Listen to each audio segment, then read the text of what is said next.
Hey, what's going on? It's your girl, Miss Straight Talk. No sugar added, none added at all.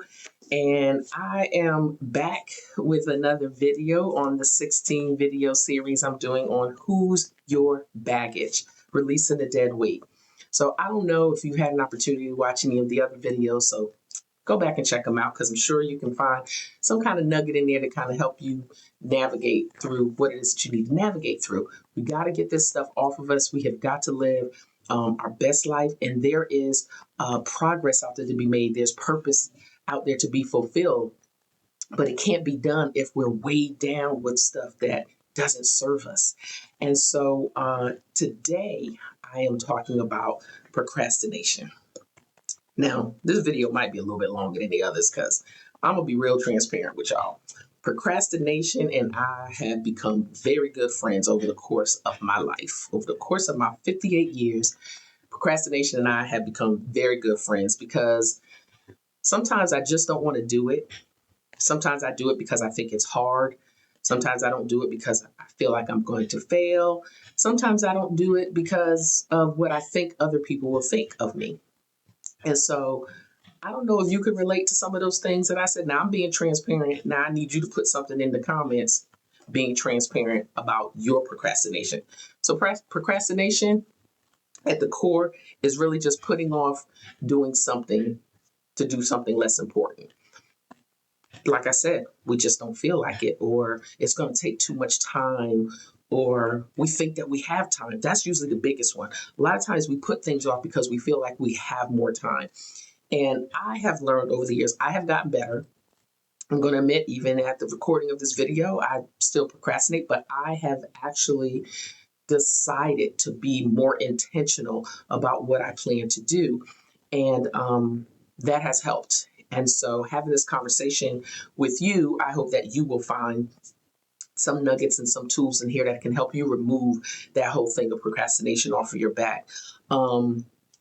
A lot of times with procrastination, we are waiting on motivation or lacking motivation or just don't have any at all.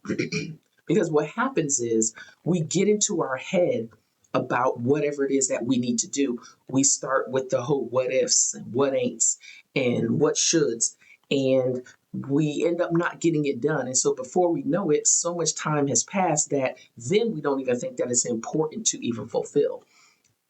But I'm going to tell you this, going into a new day, a new month, a new year, make a commitment to yourself that there is something that I want to accomplish. We can even just start with a day. There's something I want to accomplish today. And take down the notes or tools that will help you to accomplish that. Then you can start with a week. Then you can go to a week. What is it that I want to accomplish this week? What is it that I have to do to get there? I remember when I was writing my third book, The Life Diet 365, Life, Liberty, and the Pursuit of You. And you can find that on Amazon, or you can go to my website and purchase it from there, bestraightup.com. But back from the commercial break.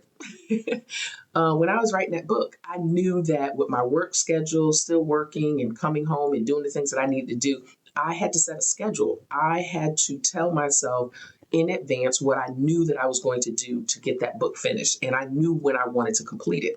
So I chose 2 to 3 days out of the week where I was going to work on it. And I treated it like it was a part-time job. So I wrote a schedule as to how many days I was going to do work on it that week and how many hours. And whatever it was, that's what I committed to. So I would come home and I would get it done. This year, just even as recent as this year, and it worked. I got the book done and I was pleased, and I was feeling good about the accomplishment that I made. The last 3 months of this year, I made a commitment that I was going to come home and work on some things and get some things done so that I can be prepared going into the next year. So I don't know what project or what it is that you may be putting off or what you may be kind of putting aside or not lacking motivation. The question is, you have to ask yourself, how important is it to your now and how important is it to your future? And only you can answer that question. I can't do that in this video. How important is it in your now and how important is it in your future? Because we can't really hang on to the past. The past is the past and it's done. A lot of times we underestimate or over exaggerate what it is that we're wanting to do or needing to do. We underestimate the amount of time that's needed to do something, or we over exaggerate it. And it's really just us getting out of our head. And we have to get out of our head and say, hey, this is important. This is something I want done. This is completion that I want to have. So I'm going to go ahead and move forward. And the other thing, like we think that the task will take too long. Some instances, it is something that's going to take time. In some instances, it's something where you're going to have to separate yourself from friends, family, social media, and all those other things and say, hey, I need to get this done. I have to focus. And when you make that commitment to yourself, when you make that commitment to the process, then you have achieved progress. And my advice to you is that make a list, make a short list. I don't have a post-it, but one of the things that I tell my clients when I'm talking to them about different tasks to do, put it on a post-it note. Anything that can't fit on a post-it note, we're not going to try to work on it in that day. Because when lists get too long, we get overwhelmed with it. And so just write a couple of things, two or three things, and that's what you'll focus on. The other thing that you can do is if you do have a goal, then set micro goals that will reach to the macro goal. And then that's a way that you can kind of trick yourself into getting something done, because sometimes that's what we have to do with our mind, because our mind just kind of go a little bit crazy. And a lot of times, and I'll say this, we don't feel qualified. And I think I said that in the intro when I talked about myself, because we put so much on us, because I think what happens is we spend time in comparison. We compare ourselves to others. And in that comparison, we have created this measuring stick that this is what success looks like. But success looks different for each and every one of us. When you think about somebody who runs track, and if you are a person who's never run, 5 miles or even a marathon, I'm comparing myself to a person, and I don't run marathons. Let me just clear that up. Um, Sometimes we get into things like that, and you compare ourselves to the persons who have finished or the persons who have succeeded at that. And then maybe you don't complete the marathon, but at the end of the day, you got in the race, you ran it, and you got to a level of success that you wouldn't have gotten to had you not started.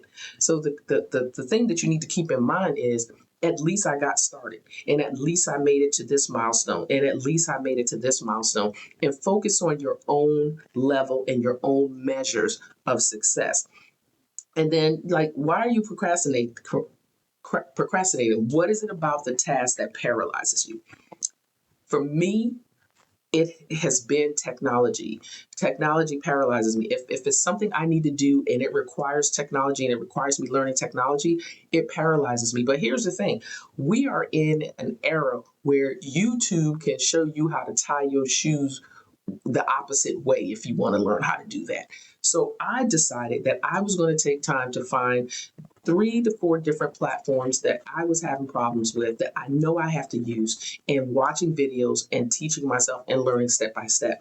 And am I at the point where I desire to be? Absolutely not. But I am excited about what I've learned. I'm excited about what I've been able to create. I am excited about what I will be able to create and what I will be able to do. And so I just want to, toss these things out at you. Hopefully you found something in here that was valuable to you. And first, just like I was, hopefully you are honest about what you are procrastinating about and what has held you up. I'll tell you this. One of the things that kind of moves and motivates me is I look and I say, you know what? You're 58 years old. What have you missed out on because you put it aside, because you procrastinated? And whoever's watching this, you may be in your 20s, your 30s, or even your 40s. Here's the thing. It is never too late. Even at 58, I feel like it's never too late. But I want to give those of you who are younger than me and much younger than me an opportunity to say, hey, I am not going to let any time go by. I am not going to waste any time, because what I do now contributes to my tomorrow, and what I do tomorrow contributes to the next tomorrow. And before you know it, you've made contributions to your future. And I always tell my clients, I say, I'm not here to change your mind. I only want to offer you another perspective. And if you have been held down by the baggage of procrastination, ask yourself, how is this serving me? How is this serving me now? How will it serve me in the future? And when we look back and realize the time that we lost, we start kicking ourselves in the pants. Well, I don't want you to kick yourself in the pants. I want you to kick procrastination and make progress, be productive, make some things happen. And so this video was a little longer than the others because this one really kind of touches me because it's really personal, because it's something that I have struggled with. And sometimes I still struggle with it, but I don't allow it to win. And I don't want you to allow it to win. And so if you found something very valuable in this video, please comment, share your comments, like, subscribe, put the little bell on, and share this with at least 5 to 10 people. You know, I'm working to grow the channel, and it's only possible with you. So don't procrastinate on that. Go ahead and share. Go ahead and share. So I'm looking forward to hearing from you. You can follow me on my social media platforms and visit me on my website at bestraightup.com. And again, I'll be looking forward to talking to you again. Take care. Bye-bye.